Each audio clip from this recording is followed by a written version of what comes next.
Hi, my name is Reed Silverne. The name of this show is Fed Pride. Reason it's called Fed Pride is because I'm a federal worker and proud of it. Before I go on, I'm going to talk about the web page that I have behind me. This is live off of the internet. We had an improvement in our technology over here, and I prided myself on having a show that was purposefully and intentionally low-tech. However, I just love this machine over here, which feeds internet broadband straight into the blue screen behind me. And what we have behind me is a program called Zillow. And Zillow is a program that this guy has linked all of the real estate information that's public into a satellite picture of everything that's going on. So what I did is I found this area right here. And in fact, I'm going to move over a little bit because right there is the building we're in right now at right near Congress and 6th. So I thought, well, why not just have a satellite picture of the location that we are now in? How many times do you see these newsmen and they're sitting there inside a studio and back on the blue screen is the White House or Baghdad or whatever? Well, here I'm in the air and looking down from probably 25,000 miles or whatever geosynchronous is, and looking at the neighborhood that we happen to be in right now. So I've been wanting to put this together, but for some reason I haven't been able to get that up on the internet up to now. And now we do have it. And I might just do different parts of the country and satellite views. Ironically, this satellite technology is, of course, initiated by the Defense Department, the federal government. And GPS satellites are in the sky overlooking us and basically creating and knowing exactly where every single thing is. Now, this GPS technology, which was originally designed to make sure cruise missiles land right on your head and not on a hospital nearby, has been going out of control, kind of. And now you see GPS in cars saying, you know, turn right at the next right, turn left at the next left, usually a young lady's voice. And I'm surprised it doesn't say, oh, you passed your stop. What are you going to do now? Why don't you turn around? The GPSs don't backseat drive, but I kind of think it'd be pretty funny if they did. So this same technology of using satellites to see what's going on the ground is now being used to price up real estate. And if I went to a regular neighborhood, the price of each house would show up right next to each house. You'd click in it, and it would go into the real estate records and show you comp sales, the same size house, and so on and so forth. So it's a pretty amazing little piece of technology. I'm kind of proud that this technology, basically the data mining, the internet, the satellite pictures, all came out of what the Defense Department really and the federal government research through feds have provided to the American people. So despite this technology, which is very, very effective for war, now is being brought to you to tell you and give you an analysis what your home is worth. So if you ever do have a chance, it's called Zillow.com. You can put your address and your zip code in there, click it up, and then if you have the broadband, because you need some power, it'll come up and it'll do an analysis of sales in your area, your square footage, size of your lot, so on and so forth, and then tell you, your house is worth $5 or $500,000. And the way things are going now, probably $500,000. You can also, if you don't have a house, you can go into the neighborhood that you want to go into and then find out that Zillow says you just can't afford to live. And that probably is true. So what's on the agenda for today? Well, to be honest with you, I was going to go into a whole rant about separation of powers and Congress and the FBI and the executive branch and so on and so forth. And I was talking to a fellow that actually watched my show from time to time, and he had some questions about the show that I did about a month ago on immigration. Now, I have to admit, in this immigration debate, I'm not an unbiased observer. As you can see, if you look at my face and you look at my gray hair, I'm pretty close to being a senior citizen. A lot of people think I'm a senior citizen already. I personally don't feel like it, but hopefully that's the way things will be in the future.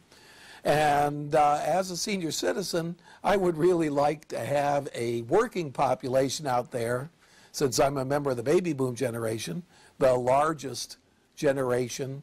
Like they say, it's a giant egg going through a snake. And then over the last really overpopulated generation in America, these are people born between 1946, 1965, and I want somebody around who's still working to be able to pay my my Social Security and my retirement and so on and so forth. So I'm selfish, and I'll admit it. I can understand that people don't want immigrants coming into the country. Some of them are highly educated, maybe taking jobs that they would like to have, or coming in and they walk into Circle K, or they walk into a restaurant and people behind the counter can't understand what they're saying. That's always a little bit irritating. However, as long as all those people are paying their Social Security, they're paying to me. And a lot of them are not getting any Social Security because they're working on fake Social Security. So that means all that money is still being put aside. Otherwise, the employers will get in trouble. And some of them do pay under the table, cash under the table. But a lot of them don't. You know, they hire people on fake IDs, and then they just pay their Social Security straight into the fund without any real person over there, because they're fake IDs, to get it back.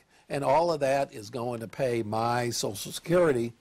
And there's no doubt about it. They've done some calculations, brought that all into account, and into account the fact that actually the working population and the average age of an American worker, American being everybody here in this half a continent, is actually a lot younger than they thought it was. And there's a lot bigger working population that can support folks like me. So if that wasn't true, would I be totally against illegal immigration? Probably. And so he said, look, you know, you're going on and on.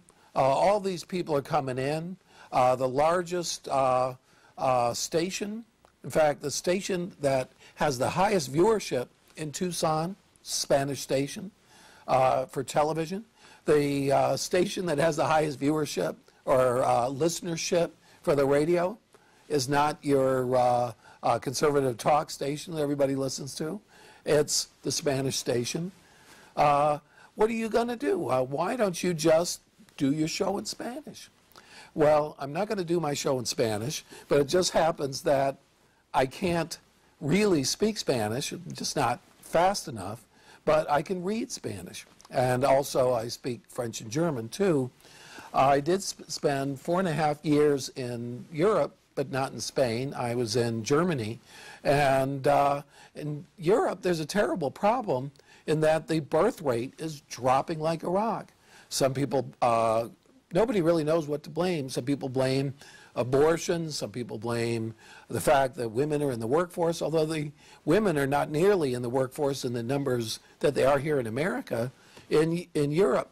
And yet, the birth rate is so far below the replacement rate that there are not going to be hardly anybody working in 20 years. And of course, there's illegal immigrants going in there, except their illegal immigrants are hostile Muslim population that, for instance, in France, have been rioting and in Denmark rioted, or at least protested over pictures of the prophet, and so on and so forth. Now, of course, we do have some immigration here from the Middle East, but everybody acknowledges most of the immigration, 80–90%, are not only from Mexico, but pretty much primarily from either Latin America, which is, includes Central America as well, El Salvador, Honduras, Guatemala, Mexico, and as well as Mexico. So what does that mean? Well, it means a lot. So what I decided to do is I went around town and I went over to the local Mexican restaurant, and sure enough, there are Spanish newspapers there. So I picked up a couple Spanish newspapers, La Estrella de Tucson, which means the Tucson Star. If that sounds familiar, it's the Tucson Daily Star in Spanish. And it's their little Spanish supplement. And then I picked up another newspaper over here, if I can find it, and doesn't look like I'm able to. There it is. La Prensa Hispana, which is the Hispanic press. And that, you know, I've read that before, and it seems a little more left of center. It doesn't seem to be a mainstream paper, but it's free, so I picked it up to see what kind of articles they had, and if their articles are much different from what we have in our local press. And so reading the Spanish paper over here, at least the Spanish Daily Star, it seems like the Hispanics around here are more concerned about movie stars and music stars and so on and so forth, because the front page is Muestra Gloria Trevi su nueva envoltura. Sorry about my accent. And Gloria Trevi is in a new evolution, and is a pretty, very, very pretty music star over there. So we went in there, and I started going through it. And of course, the first 10 pages are all music stars, the calendar, and so on and so forth. But about halfway through the newspaper, there are news articles. So what kind of news articles do they have in the Spanish version of the Daily Star, and how is it different from ours? And one that caught my attention over here is the National Guard is near the frontier. In Arizona, there are 955 National Guardsmen in active service at the border. And it says hundreds of soldiers of the National Guard of the United States are dispersed, will disperse this week before the frontier with Mexico in order to give help, military help and vigilance to see each of the crossers, illegal crossers, thousands of undocumented aliens or immigrants. The Pentagon that will pay for the operations, and the Department of National Security under their jurisdiction of the Patrulla Fronteriza, which is the Border Patrol, concludes this day the details over which the rules under which the soldiers will help the real police, or help to police the border. So they seem concerned about that. It does seem to be just a news article. It's not very extreme one way or the other, but it sounds like they're concerned about what's going on in the border. And then they have a little kind of op-ed piece from a lady named Lisette Martinez, and she does the This Week in Arizona, Esta Semana en Arizona, and she goes, Es un cerco o una mensaje? You know, is this a message? And she says, there's the threat of the anti-immigrant group Minuteman.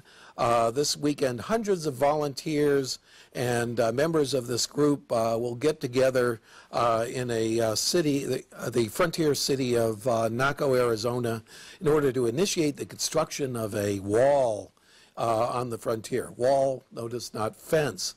So she says this wall is following El Garza, president of the Minutemen, will contain cameras and hold radar. I don't know who's going to be following that.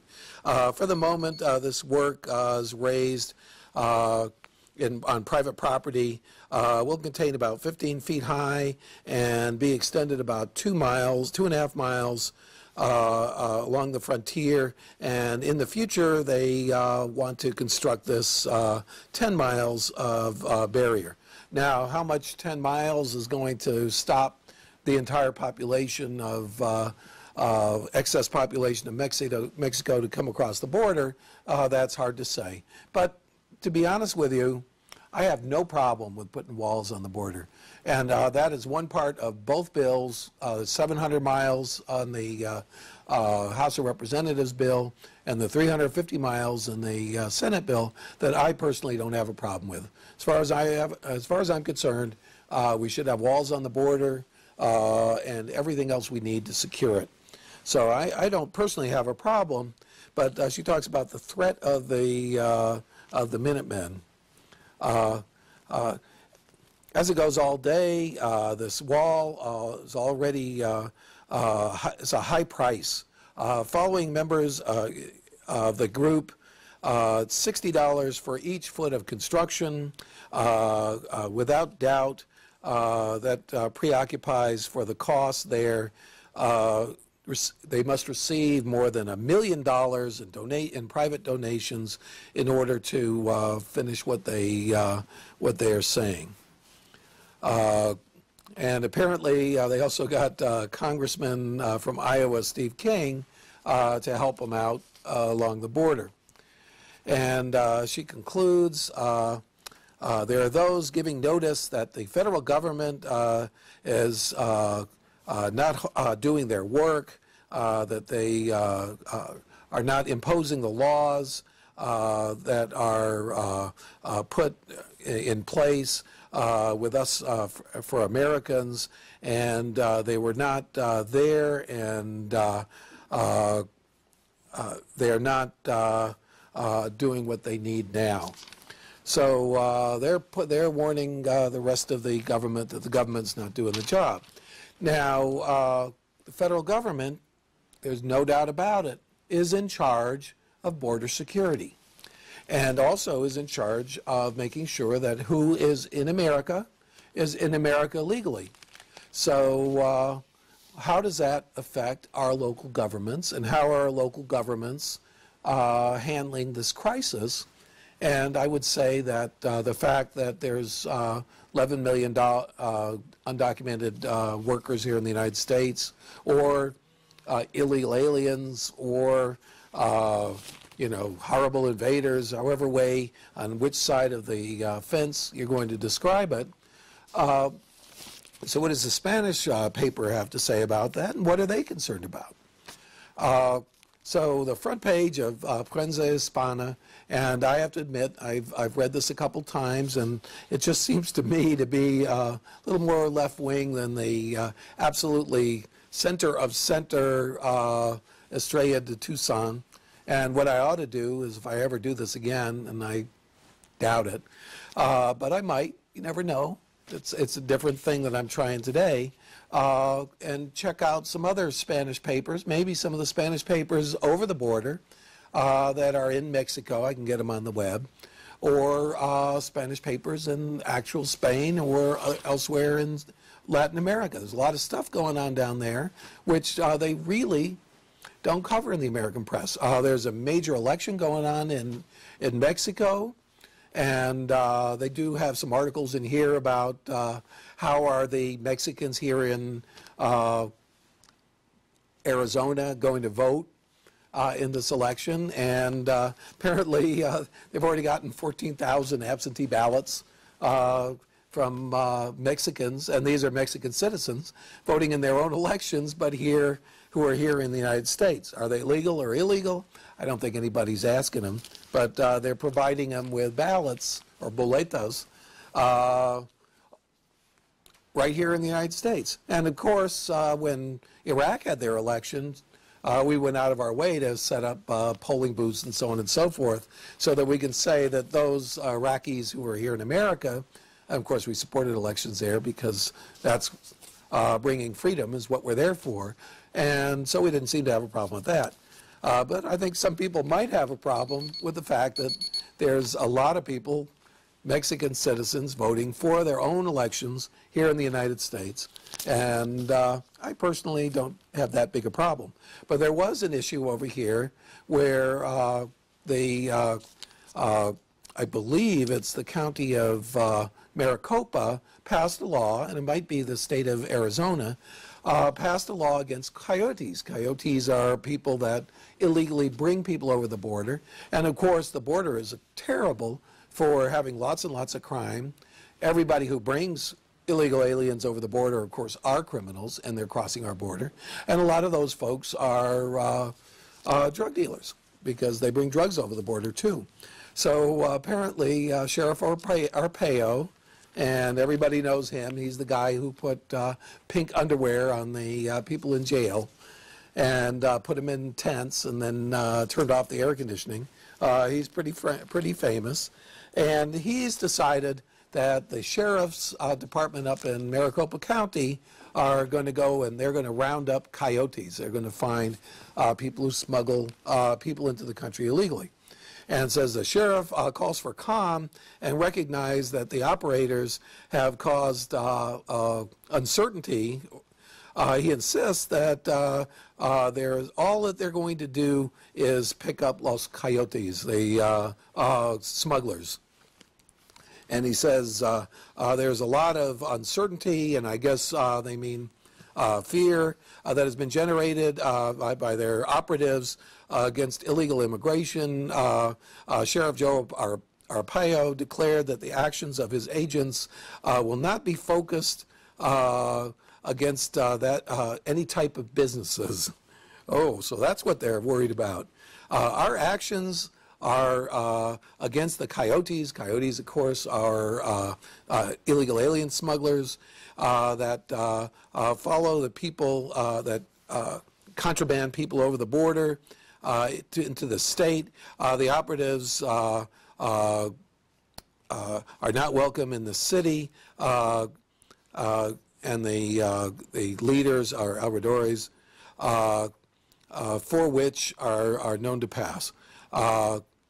And then he goes on to say, he insists that the agents are in no way ordered to have their operatives in businesses, negocios, restaurants, teleres, or comercios, or commercial enterprises. We are going for to have a coyote to enter to this country, but not realize our operatives in this city without means of access. I guess that means the roads, and on which we have suspects that are treating, in other words, trying to find we're trying to find those that transport undocumented aliens. So much for my Spanish. So I think that was very interesting that was the big article, was that apparently everybody up in Maricopa County, or at least all the Spanish-speaking people who read this paper, are worried that the sheriffs are not going to go round up illegal aliens and start deporting them out of businesses. So apparently, I guess they must have gotten complaints from the businesses, because there are a lot of businesses that employ illegal aliens, to the sheriff, that all that grandstanding was causing stress and strain on their businesses. So that, to me, was very interesting. And the other big story in here is that they're initiating a campaign to register Latin Hispanic citizens to vote. Call for the Hispanic community to inscribe for the vote. And apparently there's dozens of organizations that are doing that. I don't know if this was one of my better shows or my worst show. I don't know if I'm just trying to show people that I read Spanish. I will say that I sure don't speak it, or at least I don't speak it fluently. But I think it's interesting what the Spanish press is saying and what they're covering doesn't seem to be the same thing that we are. And I didn't read all of the little things about Spanish movie and talk stars and so on and so forth. My name is Reed Silverne. Name of the show is Fed Pride. Reason it's called Fed Pride is I'm a federal employee.